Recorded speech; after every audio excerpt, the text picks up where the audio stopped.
Today we'll look at two fine pistols that are built by a Tisas company, and these are both copies or reproductions of very specific pistols. Now I'm gonna try to correct some of my gun buddies. A lot of them are calling these clones, but that's not really a good term to use because clones always implies that you're dealing with something that is alive, biological, some type of copying of cells and reproducing, like cloning a sheep. These are not sheep. These are metal objects. They are not living, although some people think of them as lively. But if it is a machine, a piece of steel, let's just go ahead and call them copies or reproductions. These are reproductions. So the one that you see there on your left is a reproduction of the Remington Rand 1943, and Tisas did such a good job with that the civilian marksmanship program allows you to use that to shoot in their 1911 pistol competition. So that's a pretty good thing to put on your resume. We built one good enough that the CMP lets us use it like it's an old original GI 1911 from 1943. The Remington Rand typewriter company had built that, and they did an excellent job. The one on your right is also a copy or a reproduction of the Colt M45A1 pistol. Now Colt tried to, the Marine Corps, some of the Marines decided they didn't want to put up with the Puerto Beretta Italian-made 9mm. They wanted something to blow bigger holes, like 45 caliber holes. I do not have any problem with that. I would do the same. And I know it's harder to keep your bullets around you when everybody in the world is shooting 9mm, but those Marines, they wanted a 45, so Colt built them the M45A1. It did have some problems, had some cracked, I believe cracked frames. They were real hard stainless. They had some problem with their coatings originally and had to go to a bonded coating, and their Cerakote just didn't hold up in the field. But Tisas copied that gun and they called it the Raider. They're trying to honor the Marine Corps. I like Tisas company, even though they're in Turkey, they do honor our U.S. military. They are our NATO allies. They do love our military, and they do hire a bunch of our military personnel that do a lot of their CNC work and distribution work in Knoxville, Tennessee there, working for SDS company. So let's look at these two guns, the GI on the left and the new Tisas Raider on the right, and let's see if John Moses Browning, go back in time and show him his gun that he designed and what it has turned into. I don't think that Mr. John Moses Browning would have any problem at all with improvement, okay? This is my opinion. You can argue with me if you'd like. But I know the one you see on the left, it was a plain Jane GI fighting gun. It's what he designed, his very first one he took out for Army trials, fired 6,000 rounds with it, and only had a bucket of cold water to keep from burning your hand off with it. It fired 6,000 rounds without a single failure of the gun. Function 100%, 6,000 rounds. And that's pretty good. That's pretty good stuff. So Mr. John Moses Brown did a fantastic job. So I'm gonna go ahead and close this up, let it go forward, and lock that like that. That is just a beautiful gun. He did a great job. Let's see what kind of improvements got made over time. What Tisas has done with this Raider, it's a copy, again, of the Colt M45A1. Let's see what happened to Mr. John Moses Browning's original. Now, he built this for the military, and I think if he was here today, he would say, man, he would not throw a fit now. He's not going to be mad about it and say, oh, you shouldn't have done that, shouldn't have done that, should have stuck with my original. Just like Mr. Ford wouldn't say, oh, I can't believe what you done to my truck, you know, the Model T truck. You got air conditioner on it now, and you got so much more power, and it's got this, got that. I understand. But we sure do like our air conditioners, don't we? We like that, and the extra horsepower and fuel injection. There's a lot of things that are better.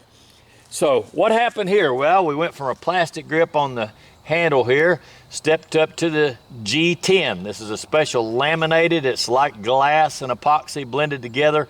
It's laminated into sheets. Some of the fiber runs this way, and then the next layer, the fiber runs that way, and the next layer it runs like that. Makes a very strong laminated surface. That's impervious to oil, gasoline, alcohol, blood, guts, water, oils, whatever you put on it, gun oil, gun cleaner, it won't touch this. And this plastic did pretty good. It would do, you know, it wouldn't soak up any water or anything. But the G10 is quite a bit stronger. It's something you can machine. You can put it on a machine and machine it out a lot better than you can the plastic. What else got improved, man? There's so many things you can't even list them all. John Moses Browning on his original gun had a 7-round magazine. That's what they called for. That's what they went with. No problem, 7-round, did good, very reliable. 7+1. The new guns, as long as you get extension on the magazine, make a true 8-round magazine. Now you can have 8+1. And in the competition days, when those came out, that was a big game changer right there, because they could shoot a little bit more without having to reload. What else did they change? Well, let's go ahead and go forward on this one. You notice it has a chrome lined barrel in and out. They didn't have that on the GI. This one has the Delta hammer in the back compared to this style hammer. This has a high rod beaver tail, which keeps you from getting your hand bit between that hammer and the bottom of that spur right there. That can make you bleed. And on this one, you put your hand in there, there's no way that that hammer can ever bite you. That's a nice feature. This one has a little bit of an extended thumb safety, makes it a little bit easier to turn that safety on and off compared to the GI. Of course, they're in really rough situations, so that's probably all they needed at the time. This one has the ability to mount a laser or a light on the bottom of the gun right there with a Picatinny rail. This one, you don't have a capability to put a laser or light. You'd have to tape it on with duct tape. That'd be hard to do. This one has a lot better sights. It has sights that are good, solid sights with a shelf on it where you could cock it on the edge of your belt or the edge of a table. It has tall sights here. This one is also cut with a full dovetail in the rear and a full dovetail in the front. And they even went next step and they drilled a hole and pinned that thing so it can't even slide right and left. This one, you got a little bitty short half moon sight. It's staked on the bottom like you do a rivet. It is dovetailed in the back, but it's a very minimalist sights. Not that great for target shooting. But the GI man, when he got thrown into a pit, got down in a foxhole somewhere and somebody ran in on him, he could draw that gun out. And he's point shooting. He's not looking for sights in low light. As the light's going down, maybe you just got the light of the moon. He wasn't worried about sights. He's just pointing that thing and going to work with a 45. So what else? Well, this one has the forward cocking serrations. That's a preferential thing. Some people like them, some people don't. For the classic look, I prefer this look right here, but this does make it a little easier to cycle the gun for doing a press check. That's a nice feature. And you know, it's just got a lot of benefits to some people. Some people like them, some people don't. So there's that. And then this one has a threaded barrel on it, so you can put a suppressor can and make this a quiet shooting gun. If you were doing some spec ops, special operations work at night, that might be handy. Or maybe close to the enemy camp somewhere and you just wanted to hear a thud but didn't want it to sound like a gunshot. They do make cans that will really make a 45 quiet. Most 45 shells are well underneath the speed of sound. 9mm, you're not going to be able to do that unless you got a special round, but most 9mm is above 1100 foot per second. Shooting a little lightweight bullet, 115 grain and 125 grain maybe, and it's going to make a crack. I don't like a 9mm. Now, if you love 9mm, the good news is Tisas does make this Raider in a 9mm. So preferential treatment on that, but the 230 grain ball ammo has proven itself in 2 world wars, and there's no way to take away from that. That's just the facts are the facts. So what else have we got? Look at this old lanyard here. Put a lanyard loop here on the bottom, on the back of your mainspring housing, and they kept that. I like that. That's kind of cool. Other improvements that we've got, well, not a whole lot more improvement. I mean, they're both 1911. They're both 5-inch barrels. This is a forged lower and a forged upper. Forged lower, forged upper. This one comes in at about $400. This one comes in at $699. I bought both of these, came from Bud's Gun Shop. Now the beauty of these guns is if you want to buy those from Bud's Gun Shop, you can pay 15% down. So if it's a $400 gun, you give them 10% of that's 40. Half again as much would be 60. So for 60 bucks, you get that thing started and pay on it over 90 days and then have it drop shipped to your local FFL. And that's a very nice way to buy a gun. It keeps you something to look forward to. I've learned in life that helps a lot. Just always schedule you something in the future to look forward to. I did that on this. So $700 to me is a lot of money, $699. But it didn't bother me too bad to put 15% down and then pay on it. And first month, if you get it paid a certain amount, then you get save a little money if you get all paid off in 30 days. If you go over 30, you're going to pay an extra $15 for every 30 that you go over, but it's still not that much. That's a small loan, basically. Like paying a little extra interest. Credit cards eat you up compared to that. So I like the deal. Bud's Gun Shop, 90-day layaway. All right, enough said about that. What else does this one have? Well, the old GI gun, there was no way John Moses Browning didn't ever see a 507K green dot mounted on top of a gun, but boy, he would like those. He'd be impressed with a nice green dot electronic sight that's solar powered and battery powered, and you just hold it up and put that green dot on something. It's got a circle around it. Some of them have a chevron on them, a little V, and you put that right exactly where you want the bullet to hit, do your trigger work, and man, I mean, you can turn one of these into a real serious target gun. So that's what Tisas did here on the Raider. They cut that out. See the two small Allen screws right here, and they cut it in such a way that you get to leave your rear sight in place, and you do not have to have an adapter plate. So I like that a lot. Take these two little small Allens out, pull that plate off, and the 507K will mount directly on there. It's even got two bedposts. That's what I call them. You can see that clearly right here, right there where the cover goes over. It's got a little bedpost right there on each side, and that goes into the holes on the 507K. So it'll have basically recoil lugs forward and aft because it will barely fit in the slot at 1.60 inches long. And when you slide that 507K down in there, it will touch in the front, touch in the rear. If it doesn't, you can put you some kind of JB weld, maybe a little thin coat in the front or rear. Make sure there's no movement there. You got two heavy screws to hold it in, and then you'll have those two bedposts. Between all that, there's no way that thing's going to move.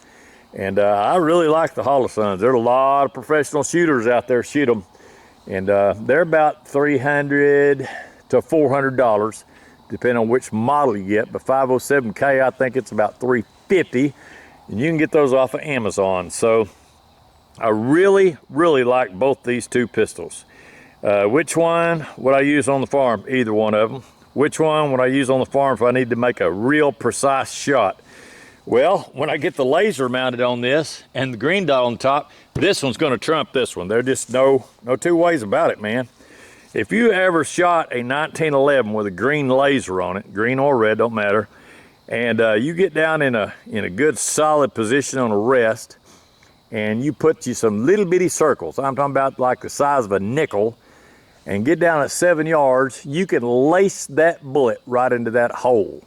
And you just can't do that very well with the open sights. It's very, very difficult to do consistently. With the laser doesn't lie. It will tell you exactly where you're hitting.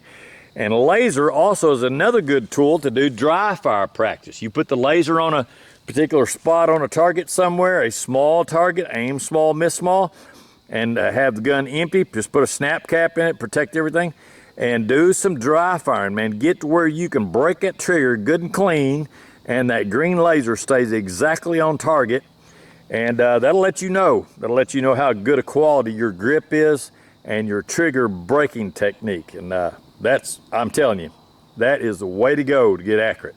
And then after you do that, start putting you some live rounds in there. Next thing you know, you'll be a much, much better shot than what you were. So We want to give honor to John Moses Browning for this great design. This is well over 100 years old now, the 1911 pistol, won 2 world wars, and don't ever let anybody tell you that these are not reliable. If they do, they don't understand how to tune an extractor, they don't know how to check a mag, and they're shooting the wrong ammo. Those 3 areas, take care of those 3 areas. Tune the extractor, get the right magazine and the right ammo, and those guns will shoot and shoot and shoot. They're very, very reliable. Tisas, I'm on about my 8th Tisas pistol now from this company. These are both Tisas brand pistols.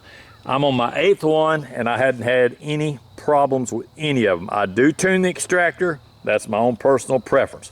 This one came from the factory. Its tuning was at about 4 pounds of tension on the extractor, and I took it down to my preference of 1.5 pounds. This one came with a 5-pound trigger. I have adjusted that trigger down to 2.5, half as much trigger weight. I'm using it as a target gun on the farm. It's not my carry gun.